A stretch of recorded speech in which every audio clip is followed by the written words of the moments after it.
Hello student, good evening. प्यारे बच्चों, कैसे हैं आप सभी? आशा करता हूँ सभी फिट होंगे। बच्चों, प्रीवियस वाले वीडियो में हमने एक्सरसाइज 15.1 का आपको क्वेश्चन नंबर 1 से लेकर के 5 तक के क्वेश्चन समझाए थे, सॉल्व कैसे करना है। और इस वाले वीडियो में हम लोग क्वेश्चन नंबर 6 और इससे आगे जितने भी क्वेश्चन पॉसिबल हो सकेंगे सारे क्वेश्चन को डिटेल में सॉल्व करना सीखेंगे। बाकी अगर आपने प्रीवियस वाला वीडियो नहीं देखा या अगर आपको किसी और चैप्टर में डाउट है तो सारे चैप्टर्स का जो लिंक है ना, मैंने आपको नीचे डिस्क्रिप्शन बॉक्स में प्रोवाइड करा दिया है। वहाँ जाकर के आप अपने डाउट्स को आसानी से क्लियर कर सकते हो, आपको बार बार ढूंढना नहीं पड़ेगा। चलिए अब स्टार्ट करते हैं और इस क्वेश्चन को समझते हैं। यहाँ पर बोल रहा है कि रेफर टू टेबल 14.7 चैप्टर 14। जैसे क्वेश्चन नंबर 5 में था ना, अपने को एक टेबल देखना था और उससे फिर क्वेश्चन दिए हुए थे, वैसे यहाँ पर भी चैप्टर 14 में एक टेबल दिया हुआ है 14.7 में। ठीक है, अपने को वो टेबल देखना है और उससे रिलेटेड दो क्वेश्चन दिए हुए हैं, इनके अपने को प्रोबेबिलिटी बतानी है। जैसे तो पहला क्वेश्चन उसमें बोल रहा है कि find the probability that a student obtain less than 20% in mathematics test. यानी कि ये प्रोबेबिलिटी बताइए जिसमें हमारा एक बच्चा जो है वो 20% से कम मार्क्स लेकर के आएगा मैथ्स में। और दूसरा जो चांस आपको बताना है उसमें ये बताना है कि जो स्टूडेंट है वो मार्क्स ऑब्टेन करेगा 60 और एबव, यानी कि 60 से ज़्यादा मार्क्स लेकर के आएगा तो इसके कितने चांसेस हैं। ठीक है, आपको ये बताना है। और 20% से कम लाएगा, इसके कितने चांसेस है ये बताना है। तो पहले तो अपने को टेबल देखना पड़ेगा, अपने को पता होना चाहिए ना कि टोटल वहाँ पर कितने स्टूडेंट थे और 20% वाले कितने स्टूडेंट हैं जो 20% से कम लेकर के आ रहे हैं। अगर वो सब पता रहेगा तभी हम लोग इस क्वेश्चन को सॉल्व कर सकते हैं। तो चलिए जल्दी से एक टेबल को देख लेते हैं। तो देखो पेज नंबर 251 में यहाँ पर ये टेबल दिया हुआ है, आपको इसी के बारे में बोला जा रहा था 14.7। इसमें क्या है कि एक टीचर ने अपने बच्चों का एनालिसिस किया है कि वो बच्चे अपने जो टेस्ट हुआ है मैथ्स में वो कैसे उन्होंने स्कोर किए हैं। जैसे कि यहाँ पर आप टेबल में देखोगे तो समझ जाओगे कि 0 से लेकर के 20 मार्क्स के बीच में जो स्टूडेंट हैं वैसे 7 स्टूडेंट हैं जो 0 से लेकर के 20 मार्क्स तक लेकर के आए हैं। फिर 20 से 30 तक हमारे पास 10 स्टूडेंट हैं। तो ये सब तो बहुत सारी चीज़ दी हुई है, अपने को ये लेना नहीं है। पहले तो हम लोग क्वेश्चन में जो 1 दिया था उसको समझते हैं। क्वेश्चन नंबर 1 में क्या बोला था कि आप ये प्रोबेबिलिटी बताइए कि 20% से कम मार्क्स वाले कितने बच्चे हैं, यानी सॉरी कितने बच्चे ये नहीं पूछा था, मतलब 20% से कम मार्क्स आने के कितने चांसेस हैं। ठीक है, तो हम लोग क्या देखेंगे कि 20% कितना होता है। तो टोटल मार्क्स कितना था, टोटल मार्क्स था 100, तो 100 का 20% होगा 20। अगर देखो एग्जाम में अगर ये क्वेश्चन को चेंज कर देता है और टोटल मार्क्स अगर यहाँ पर 200 कर देता है तो उस कंडीशन में उसका 20% हो जाएगा 40। ये ध्यान रखना ना, अगर वहाँ पर नंबर चेंज होते जाएंगे तो उसके 20% जो होंगे अलग होते जाएंगे। लेकिन यहाँ पर सिंपल है, 20% बोला था और 100 मार्क्स का है टोटल, यानी कि अपने को 20 मार्क्स का ही लेना है। क्योंकि 100 में जितना भी परसेंट बोलता है, मान लो 30% बोलता ना तो 30 मार्क्स हो जाता, 40% बोलता तो 40 मार्क्स हो जाता। इस तरीके से होता है, इसलिए 100 मुझे बहुत पसंद है। तो यहाँ पर हमारे पास 0 से 20 के बीच में कितने बच्चे हैं, 7 स्टूडेंट हैं। तो हम क्या जानते हैं, कभी भी प्रोबेबिलिटी निकालने के लिए ऊपर में अपने से जो भी क्वेश्चन अपने को बोला गया है, यानी कि अपने से बोला ना 20% से कम वाले स्टूडेंट का निकालना चांस, तो वहाँ पर अपन क्या करेंगे, ऊपर में ये 20 से कम वाले जो 7 स्टूडेंट है वो लिखेंगे और डिनोमिनेटर में हम लोग टोटल नंबर ऑफ स्टूडेंट लिखेंगे। तो टोटल स्टूडेंट कितने हैं, तो वो देखो यहाँ पर लिखा हुआ है। टोटल यहाँ पर स्टूडेंट को काउंट करके ऐड करके टोटल जो है हमको बता दिया कि टोटल 90 स्टूडेंट्स हैं। तो आइए इसको कैसे सॉल्व करना है मैं आपको जल्दी से क्वेश्चन समझा देता हूँ कॉपी में। और दूसरा जो क्वेश्चन था वो भी मैं पहले क्लियर कर देता हूँ, उसके बाद डायरेक्ट अपन कॉपी में सॉल्व करेंगे। दूसरे लोकेशन में बोला था कि आपको 60% से ज़्यादा वाला भी बताना है, कि सॉरी 60% नहीं था, वहाँ पर 60 मार्क्स था। तो 60% भी रहता तो भी अपन सेम ही काम करते, क्योंकि जैसा कि मैंने आपको बताया 100 का 60% 60 ही होता है। लेकिन वहाँ पर तो मार्क कर दिया गया है, तो उस कंडीशन में क्या होगा कि 60 से ऊपर जो भी होगा, जैसे देखो 60 से 70 के बीच में 15 स्टूडेंट हैं और 70 से ऊपर 8 स्टूडेंट हैं, तो ये दोनों को मिला करके 15 और 8 कितना हो जाएगा, 23 हो जाएगा। तो अपने को टोटल 23 स्टूडेंट का बताना पड़ेगा, क्योंकि ये दोनों क्या है 60 से ऊपर है। वहाँ पर अपने को ये नहीं बोला है कि 60 से 70 के बीच वाला बताइए, वहाँ पर डायरेक्ट बोला है 60 और एबव, यानी कि 60 और उससे ज़्यादा जितना भी हो सके। तो 60 से 70 वाला भी हो जाएगा और 70 से एबव वाला भी हो जाएगा, दोनों हो जाएगा इसमें। ठीक है, फिर इसके अपन प्रोबेबिलिटी निकालेंगे। अब चलिए जल्दी से सॉल्व किया जाए। तो देखो सबसे पहले आप इस तरीके से लिख लो कि टोटल वहाँ पर स्टूडेंट कितने हैं, तो 90 हैं। और number of student getting less than 20% ये कितने हैं, तो हमने देखा अभी टेबल में कि 7 स्टूडेंट ऐसे थे जिनका 20% से कम आया है। ठीक है, 20 marks is equal to 20% for 100 marks. Okay, तो हमारा जो प्रोबेबिलिटी होगा उसको हम लोग यहाँ पर P1 मान लेते हैं, क्योंकि अपने को दो प्रोबेबिलिटी निकालना है तो दोनों में P लिखूंगा तो थोड़ा अच्छा नहीं लगेगा, इसीलिए एक को P1 दूसरे को P2 मान लेंगे। अब प्रोबेबिलिटी निकालने के लिए हम लोग के पास एक फॉर्मूला होता है, नीचे में हम लोग टोटल नंबर लिखते हैं और ऊपर में जिसके भी प्रोबेबिलिटी पूछा जा रही है उसका लिखते हैं। तो वहाँ पर अगर आपको डिटेल में सीखना है कि उसको कैसे लिखा जाता है तो आप लोग क्वेश्चन नंबर 1 से 5 तक का वीडियो देख लेना, उसमें मैंने आपको क्वेश्चन नंबर 1 2 3 में डिटेल में समझाया है। बाकी देखो जरूरी नहीं है कि आप उतना लंबा चौड़ा स्टेटमेंट लिखो, आप लोग शॉर्टकट में इस तरीके से भी लिख सकते हो। तो हमारा प्रोबेबिलिटी कितना हो जाएगा, ऊपर में लिखेंगे हम लोग 7 और नीचे में लिखेंगे 90, और यही बस इसका आंसर हो जाएगा, क्योंकि ये यहाँ पर कट हो नहीं रहा है। अगर ये कट होता तो हम लोग इसको इसके लोवेस्ट टर्म पे जरूर कन्वर्ट कर देते। तो ये हमारा फर्स्ट वाला क्वेश्चन यहाँ पर सॉल्व हो गया। यही इसका प्रोबेबिलिटी है। सॉल्व करना देखो बहुत आसान है, बस थोड़ा सा शुरू में समझने में टाइम लगता है। अगर एक बार आपने समझ लिया ना तो बस एक लाइन में आंसर आ जाएगा, आपको कुछ करना ही नहीं पड़ेगा। चलो अब दूसरा जो क्वेश्चन उसे देखते हैं। दूसरे में बोला था कि कितने स्टूडेंट ऐसे हैं, यानी कितने स्टूडेंट नहीं यार, उसमें बोला पूछा ये गया है कि अपने को कितने चांसेस हैं कि 60 या 60 से ज़्यादा नंबर के यानी एग्जाम में जो है ना वो पा जाए। तो वो कैसे निकलेगा, तो यहाँ पर हम लोग लिखेंगे कि नंबर ऑफ स्टूडेंट्स गेटिंग 60 और अबव। ठीक है, 60 मार्क्स ये लिख सकते हो या फिर 60 और अबव मार्क्स ऐसे लिख दो शॉर्टकट में। ठीक है, तो 60 या उससे ज़्यादा मार्क्स वाले कितने स्टूडेंट हैं, तो हमने देखा था कि 60 से लेकर के 70 के बीच में 15 स्टूडेंट थे, और फिर 70 से अबव वाले कितने थे, 8 स्टूडेंट थे। तो वहीं पर हमने ऐड भी किया था, 15 और 8 हमारा 23 हुआ था। तो यहाँ पर भी आप लोग ऐड करके जरूर दिखाओगे कि 15 थे अलग और 8 अलग थे, तो इन दोनों को मिला करके 23 मार्क्स हो जाएगा। तो बस इसका जो प्रोबेबिलिटी होगा इसी टाइप से लिख लेना, उसको अपन लिख लेते हैं P2, और P2 निकालने के लिए वही होगा, टोटल नंबर को नीचे लिखेंगे और जिसके भी प्रोबेबिलिटी पूछी गई है उस वाले नंबर को ऊपर लिखेंगे, और ये भी हमारा फाइनल आंसर हो जाएगा, क्योंकि ये भी हमारा कट हो नहीं रहा है। तो इस तरीके से आपको क्वेश्चन नंबर 6 को सॉल्व करना था। कितना सिंपल था। तो बस वीडियो लेंथ इसीलिए हो रहा है क्योंकि मैं आपको डिटेल में समझा रहा हूँ। अब आगे के जो क्वेश्चन उसे हम लोग जल्दी जल्दी सॉल्व करेंगे। तो देखो ये हमारा 7th नंबर क्वेश्चन है। यहाँ पर बोल रहा है कि to know the opinion of the student about the subject statistics a survey of 200 students was conducted. यानी कि यहाँ पर एक सर्वे किया गया ताकि हम लोग को पता चल सके कि जो स्टूडेंट्स हैं उनको जो स्टैटिक्स सब्जेक्ट है हमारा, स्टैटिस्टिक्स में क्या होता है, ये डाटा को अच्छे से रखना, जैसे बार ग्राफ बना करके रखना, टेबल बना करके रखना, वो हमारा इसी के अंदर पे आता है। ठीक है, तो ये वाला सब्जेक्ट बच्चों को पसंद है कि नहीं है ना, उसके बारे में जानने के लिए सर्वे किया गया 200 स्टूडेंट्स के ऊपर, और जो डाटा मिला है ना वो ये है। देखो यहाँ पर ओपिनियन और नंबर ऑफ स्टूडेंट। तो ओपिनियन में लाइक और डिसलाइक, यानी ये सब्जेक्ट को कितने लोग लाइक करते हैं, तो 135 सब जो स्टूडेंट है वो इसे पसंद करते हैं, और मुझे भी बहुत मजा आता है इस टाइप से डाटा वगैरह बनाने में। और डिसलाइक कितने स्टूडेंट करते हैं, तो 65 स्टूडेंट इसे डिसलाइक करते हैं। तो आपको क्या करना है, यहाँ पर प्रोबेबिलिटी निकालना है कि जो बच्चे लाइक यानी लाइक स्टैटिक्स करने वाले, यानी इसको स्टैटिक्स जो सब्जेक्ट हमारा, इसे लाइक करने की जो चांसेस हैं, प्रोबेबिलिटी है किसी भी स्टूडेंट की, वो कितनी है। और डज नॉट लाइक का मतलब होता है वही डिसलाइक। ठीक है, तो ये दोनों को अपने को प्रोबेबिलिटी निकालना है, कुछ इसमें अलग तो करना नहीं है। तो इसके लिए हम लोग क्या करेंगे, 135 को ऊपर लिख लेंगे, 200 को नीचे लिख लेंगे, और यहाँ पर डज नॉट लाइक वाले में 65 को ऊपर लिखेंगे, 200 को नीचे लिखेंगे। चलिए सॉल्व किया जाए कॉपी में। देखो यहाँ भी सेम उसी तरीके से लिख लेंगे। टोटल नंबर ऑफ स्टूडेंट कितने हैं, 200 हैं। Number of students who like statistics, यानी कि कितने लोगों को ये सब्जेक्ट पसंद है, तो वो 135 लोगों को पसंद है, 135 स्टूडेंट्स को। तो हमारा जो प्रोबेबिलिटी होगा रिक्वायर्ड, उसको मैं यहाँ पर P1 मान लेता हूँ, क्योंकि यहाँ भी अपने को 2 निकालने हैं। तो P1 में हम लोग क्या करेंगे, इसको लिखेंगे ऊपर में 135 को, और नीचे में टोटल नंबर ऑफ स्टूडेंट डाल देंगे। अब इसको सॉल्व कर लो। लास्ट में 5 है, लास्ट में 0 है, तो दोनों 5 से कट हो रहा है, तो 5 से कट कर लेता हूँ मैं। 5 4 जा हो जाएगा 20, और ये 0 का 0 उतर गया।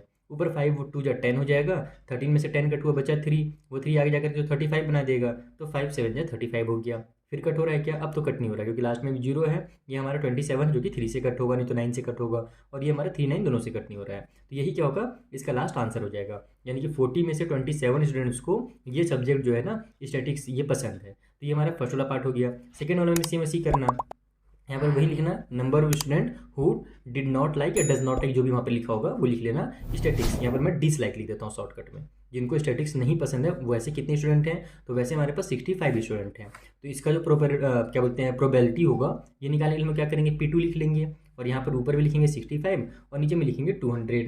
अब इसको भी कट कर लो, क्योंकि लास्ट में 5 और 0 है, तो 5 से कट हो जाएगा। नीचे वही 5 4 जा 20 और 0 उतर जाएगा, और यहाँ पर ऊपर में 5 1 जा 5 आ गया, 6 में से 5 कट हुआ बचा 1, वो आगे जाकर के 15 बना देगा, तो 5 3 हो जाएगा 15, यानी कि 13/40 जो होगा इसका फाइनल आंसर हो जाएगा, इसका प्रोबेबिलिटी हो जाएगा। तो इस तरीके से इसको सॉल्व करना था। चलिए नेक्स्ट क्वेश्चन किया जाए।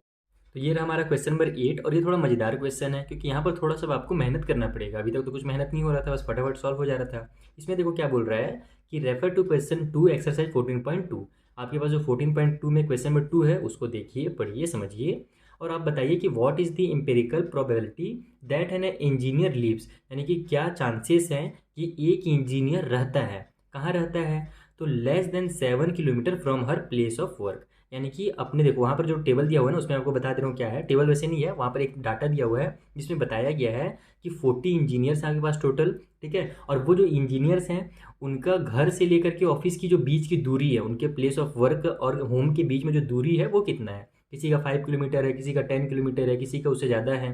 ठीक है, तो अलग अलग वहाँ पर दूरियाँ दी हुई हैं। तो आपको पहला ये बताना है कि इसके क्या चांसेस हैं, इसके क्या प्रोबेबिलिटी हैं कि एक इंजीनियर जो है वो 7 किलोमीटर से कम में रहता हो, अपने घर से उसके ऑफिस की जो दूरी हो वो 7 किलोमीटर से कम हो। पहले आपको ये बताना है, ध्यान रखना इसमें लेस देन 7 किलोमीटर बोला है ना, 7 किलोमीटर को अपने को इंक्लूड नहीं करना है।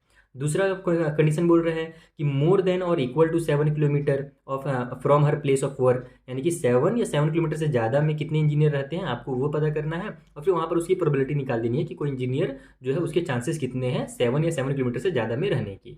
और थर्ड क्वेश्चन जो है with in half kilometre from her place of work, यानी कि अपने घर से लेकर के ऑफिस तक की जो दूरी है वो हाफ किलोमीटर में हो, ऐसे कितने इंजीनियर से आपको ये देखना है और फिर उसकी प्रोबेबिलिटी निकालनी है। तो ये पहले तो अपने डाटा को देखते हैं उस वाले, और तब हम लोग को समझ में आएगा इन तीनों का कितना आंसर होना चाहिए।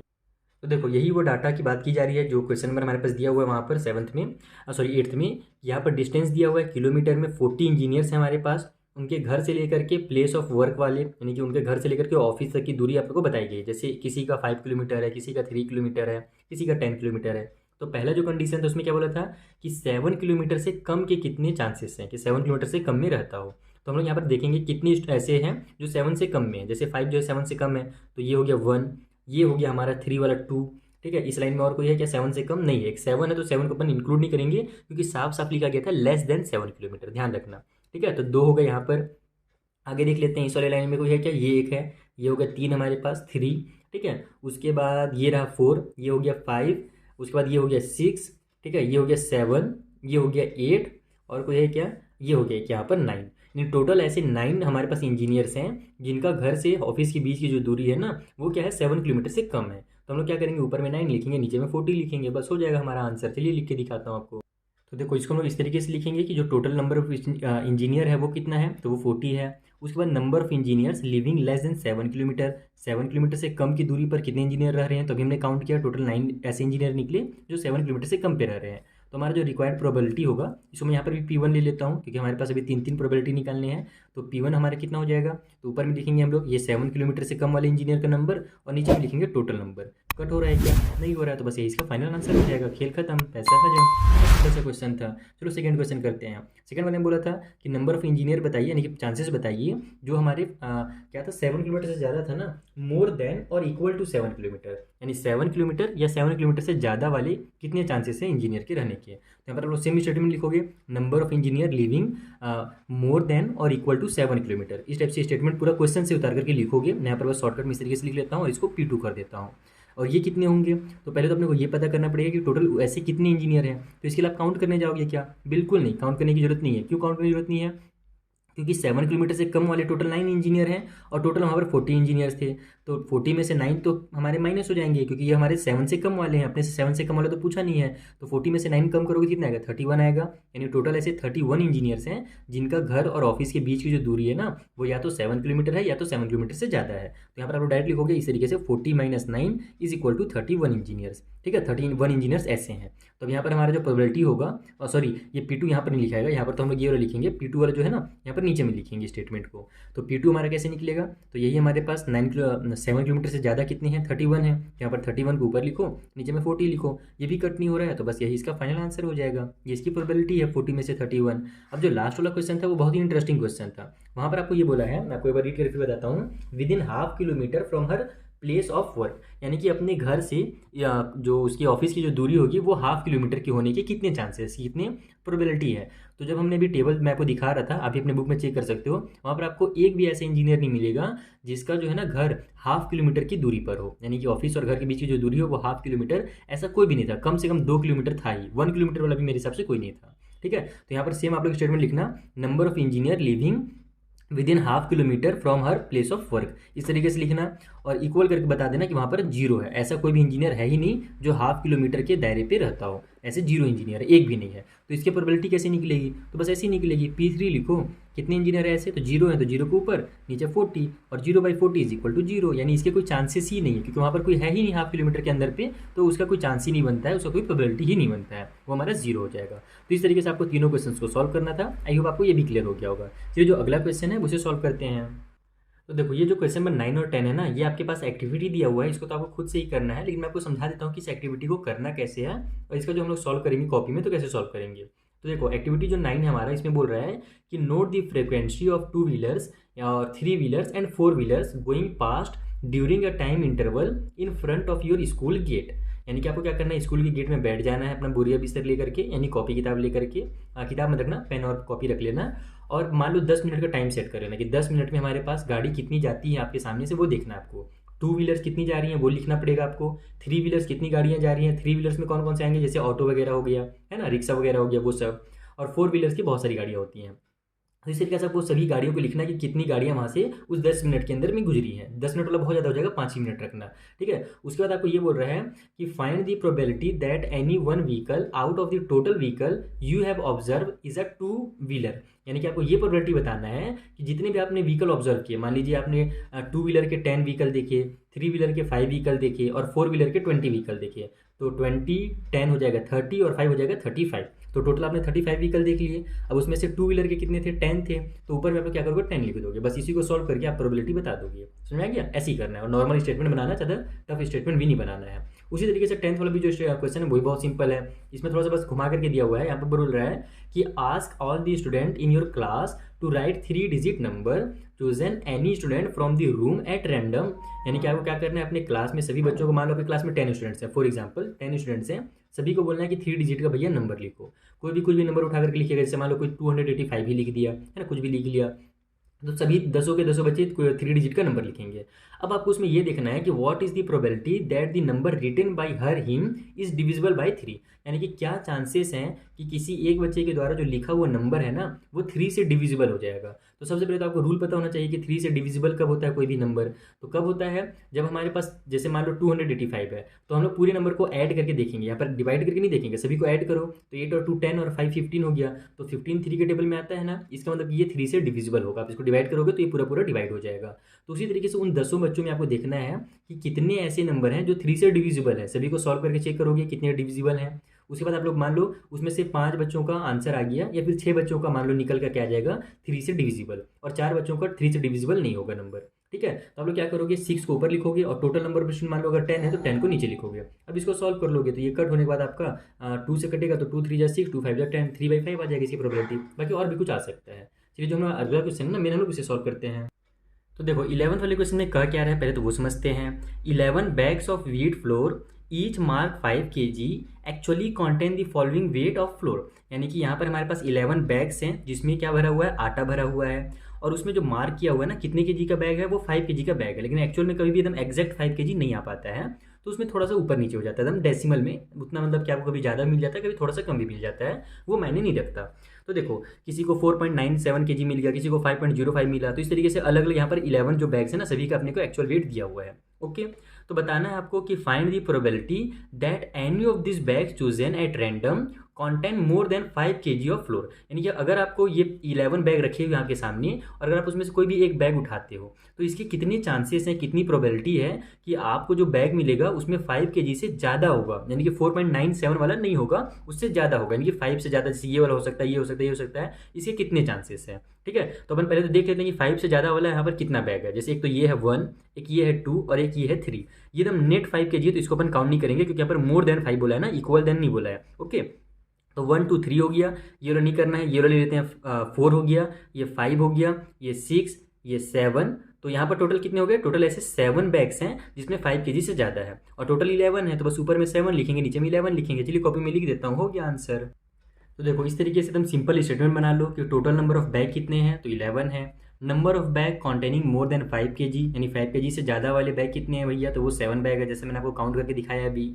तो हमारा प्रोबेबिलिटी क्या हो जाएगा, तो बस जो टोटल बैग है उसको नीचे लिख लेंगे और 5 kg से ज़्यादा वाला जो नंबर है उसे ऊपर लिख लेंगे, बस हो गया। अगर ये कट होता तो कट करते, नहीं हो रहा है तो बस यही आंसर हो जाएगा। तो ये चैप्टर बहुत ही ज़्यादा ईजी है, बस आपको इसका थोड़ा सा बेसिक समझ में आना चाहिए। अगर एक बार आपने बेसिक पकड़ दिया तो तुरंत ये पूरा का पूरा चैप्टर कंप्लीट हो जाएगा। ये हमारी 11th वाला बस तुरंत सॉल्व हो गया। चलिए अगला क्वेश्चन सॉल्व करते हैं। तो देखो 12th वाले क्वेश्चन में क्या बोल रहा है कि इन क्वेश्चन नंबर 5 एक्सरसाइज 14.2, यानी फिर से जाइए पीछे और क्वेश्चन नंबर 5 देखिए एक्सरसाइज 14.2 में, जहाँ पर आपको बोला गया था कि एक टेबल बनाना है आपको जिसके किसके रिगार्डिंग, तो concentration of sulphur dioxide in the air in parts पर मिलियन, यानी ppm के अकॉर्डिंग आपको बताया गया था वहाँ पर कि किसी भी सिटी में हमारे पास जो सल्फर डाइऑक्साइड है, ठीक है, एयर में, वो कितना है वो आपको वहाँ पर बताया गया था। उस टेबल को मैं दिखाऊंगा तो आपको समझ में आ जाएगा। फॉर 30 डेज, यानी कि अगले आने वाले 30 दिनों में। तो यूजिंग दिस टेबल, उस टेबल का आपको यूज़ करना है and find the probability of the concentration of sulphur dioxide in the interval of 0.12 to 0.16 of any of this days, यानी कि 0.12 से लेकर के 0.16 के बीच का जो सल्फर डाइऑक्साइड का कॉन्सेंट्रेशन होने की चांसेस हैं उन दिनों में, उन 30 डेज में, वो कितनी है आपको ये बताना है। ओके, तो यहाँ पर अब आपको क्या करना पड़ेगा, अगर मैं टेबल बनाए हैं तो बहुत अच्छी बात है, लेकिन अगर आपको अभी तक आपने चैप्टर नंबर 14 पढ़ा नहीं है, डायरेक्ट 15 हो सकता है एग्जाम में आ रहा होगा, तो आपने 15 पढ़ा है तो भी आपको वहाँ पर टेबल बनाने की जरूरत नहीं है। मैं आपको समझा देता हूँ कैसे होगा। मैं आपको पहले तो क्वेश्चन दिखाता हूँ। देखो ये क्वेश्चन है, यहाँ पर थोड़ा सा उसका वही लाइन लिखा हुआ है कि सल्फर डाइऑक्साइड जो है एयर में वो कितना है, कहाँ पर, किसी भी एक सिटी में। ये रहा हमारा पूरा डिटेल क्वेश्चन। ये देखो, पार्ट पर मिलियन को शॉर्टकट में बोला जाता है पीपीएम, ठीक है। इससे हम लोग सल्फर डाइऑक्साइड की मात्रा को एयर में नापते हैं। तो the data obtain for 30 days, वो डाटा दिया हुआ है कि पहले दिन 0.03 था, दूसरे दिन 0.08 हुआ, फिर एक दिन बढ़ गया 0.09 हो गया, फिर कम हो गया, इस तरीके से पूरे 30 दिनों का ये डाटा दिया हुआ है। तो इसका टेबल कैसे बनता है मैं आपको एक बार रफली समझा देता हूँ। मेरा पेंसिल कहाँ गया, कहाँ गया, इधर है पेंसिल, एक सेकेंड ना, मैं आपको रफली भी समझा भी देता हूँ कि अगर आपको टेबल बनाने के लिए टीचर बोलेंगे तो कैसे बनाओगे।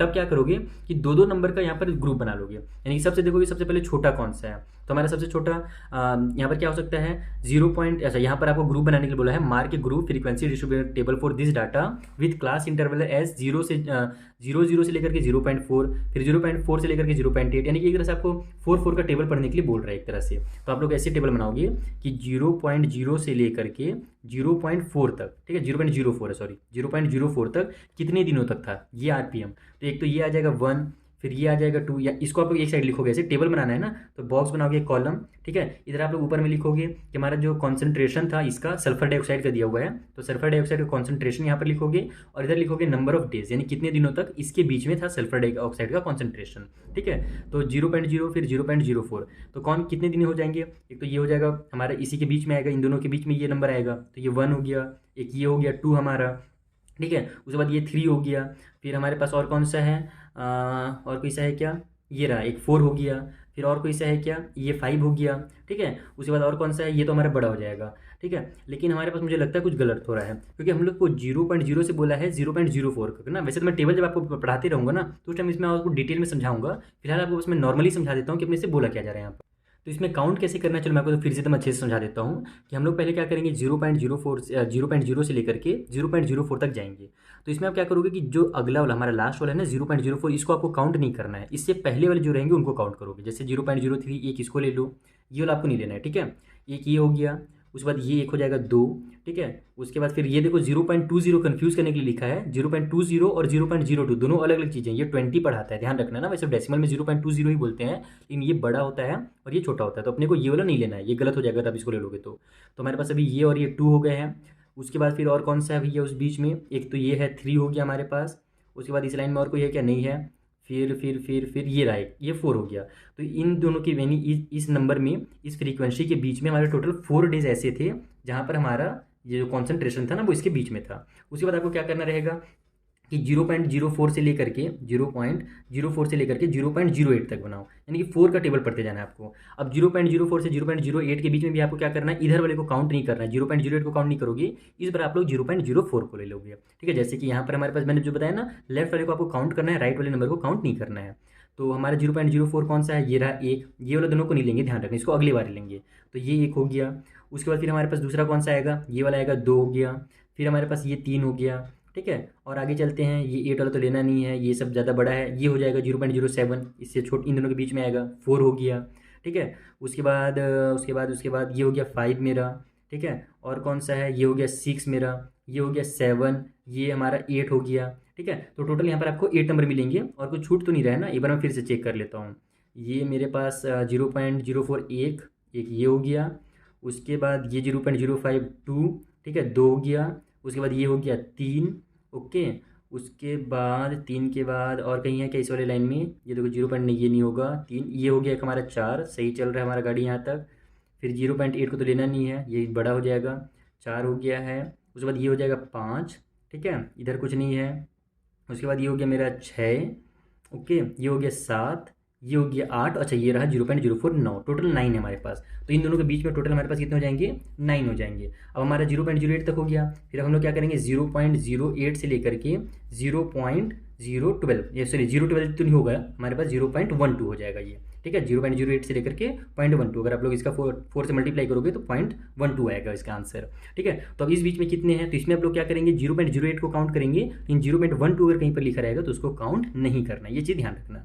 तो इस बार हमारे पास ये हो जाएगा 1, ये हो गया हमारा 2, ये हो गया 3, है ना, ये तो बड़ा हो जाएगा। उसके बाद ये भी बड़ा है, ये भी बड़ा है, 3 हुआ है ना, ध्यान रखना। ये हो गया हमारे पास 4, ठीक है, और 1 2 में ये 1 1 भी आ जाएगा, तो ये भी हो जाएगा हमारा 5। उसके बाद ये लो तो लेना नहीं, 1 2 को लेना नहीं है, 5 हुआ, ध्यान रखना। उसके बाद ये हमारा 8 वाला 6 हो गया, फिर ये हमारा 7 हो गया, ये 8 हो गया, ये वाला नहीं लेंगे, इसको ले लेते हैं 9 हो गया। उसके बाद ये भी नहीं है, ये भी नहीं है, तो हमारा छोटा है 0.8 से, तो 9। तो टोटल इन दोनों के बीच में कितने, इसमें भी टोटल 9 डेज हैं, यानी 9 डेज तक जो फ्रीक्वेंसी थी, है ना, वहाँ पर जो कॉन्सेंट्रेशन था सल्फर डाइऑक्साइड का वो 0.08 से 0.12 था। अब अपने को जो मेन वाला अपने से जो पूछा था क्वेश्चन में, वहाँ पर बोला था 0.12 से लेकर के 0.16 के बीच का बताइए। तो अगर मान लो आप टेबल नहीं बनाते एग्जाम में, इतना आपको बनाने की जरूरत नहीं, बस मैं आपको थोड़ा सा सिखा दे रहा हूँ, ताकि अगर आपको टीचर बोलते हैं बनाने के लिए तो आप इस तरीके से बनाओगे। आपको इधर वाले नंबर को काउंट नहीं करना है, इसमें कई बार बच्चे गलती कर देते हैं, और मैं बहुत दिनों तक जब नहीं बनाता हूँ टेबल ना, तो मैं खुद ही भूल जाता हूँ कि इधर वाले नहीं करना रहता है। ठीक है, तो यहाँ पर देखो 0.12 और 0.16 के बीच में हम लोग क्या करेंगे, 16 वाले को काउंट नहीं करेंगे, 0.12 वाले को काउंट करेंगे। तो 0.12 वाला कितने हैं हमारे पास, है ना, यानी इसके और इसके बीच में, तो 1 2 1 2 1 2, ये तो 17 बड़ा हो गया, ये 16 काउंट करना नहीं है, ये 18 बड़ा हो गया, 20 और बड़ा हो गया, 11 ये छोटा हो जा रहा है, 12 1 हो गया यहाँ पर, ये हमारा 0.13 इन दोनों के बीच में ही आएगा, तो 1 और 1 2 हो गया है, ये बहुत बड़ा है, ये बहुत छोटा है, 2 हुआ है, उससे बड़ा उसके बीच में और कुछ मुझे दिख नहीं रहा है, तो 2 ही होगा, यानी कि टोटल हमारे पास 2 ही है। तो यहाँ पर मान लो अगर आप टेबल टीचर बोलते हैं कि टेबल बनाना जरूरी नहीं है, आपने टेबल अगर नहीं बनाया तो आप जल्दी से क्या करो, बस पता करो कि टोटल वहाँ पर 0.12 से लेकर के 0.16 के बीच में कितने हैं। तो वहाँ पर टोटल 2 डेज ऐसे थे जिसके बीच में कॉन्सेंट्रेशन जो सल्फर डाइऑक्साइड का था वो इतना था, तो अपने को 2 ले लेना है, 2 को लिखना है ऊपर में, और टोटल डेज कितने थे वहाँ पर बोलते 30 थे, तो 30 को लिखना है नीचे में, और वहाँ पर फिर इसको सॉल्व कर देना है। तो वीडियो भले आपको थोड़ा लेंथी लग रहा हो, क्योंकि मैंने आपको डिटेल में ये समझा दिया, बाकी आपको बस वहाँ पर 2 को ऊपर लिखना है, 30 को नीचे लिखना है और सॉल्व कर देना है, आपका आंसर जो आ जाएगा। चलिए मैं आपको कॉपी में समझाता हूँ। तो देखो यहाँ पर भी आपको एकदम शॉर्टकट में ऐसे ही लिख लेना है कि टोटल नंबर ऑफ डेज कितने हैं, तो 30 हैं, और number of days when concentration was in the interval of 0.12 to 0.16, यानी कि 0.12 से लेकर के 0.16 के बीच में जो हमारा कॉन्सेंट्रेशन था सल्फर डाइऑक्साइड का, वो कितने दिनों तक था, तो वो केवल 2 डेज तक था। बोलोगे सर जब इतना शॉर्टकट में इसको सॉल्व ही करना था तो आपको इतना, ये मैंने इतना लंबा क्यों बताया, तो इतना लंबा मैंने इसीलिए केवल बताया था कि आपको ना वहाँ पर समझ में ही आया जब एग्जाम में आ जाए क्वेश्चन, तो कि आपको 0.16 को काउंट नहीं करना है, कि अगर बच्चे इसको काउंट करके गलती कर देते हैं तो आपको काउंट वहाँ पर नहीं करना 0.16 को। जैसे कि मैंने आपको 2-3 बार बताया किस तरीके से आपको वहाँ पर फ्रीक्वेंसीज लेने हैं, वैसे ही आपको काउंट करना है, लास्ट वाले को नहीं करना है काउंट, पहले वाले को काउंट करना है, और उसके बाद का जो रहेगा उसको काउंट करना है। तो हमारा जो रिक्वायर्ड प्रोबेबिलिटी होगा वो कितना हो जाएगा, तो ऊपर में बस 2 लिखेंगे, नीचे में 30 लिखेंगे, दोनों कट हो रहा है, 2 1 जा 2, 2 15 जा 30, यानी कि 1/15 जो है वो प्रोबेबिलिटी है 0.12 से लेकर के 0.16 के बीच में कॉन्सेंट्रेशन के रहने का। बस यही इसका फाइनल आंसर हो जाएगा। तो अब जल्दी से जो लास्ट क्वेश्चन है 13 नंबर का, उसे सॉल्व कर लेते हैं।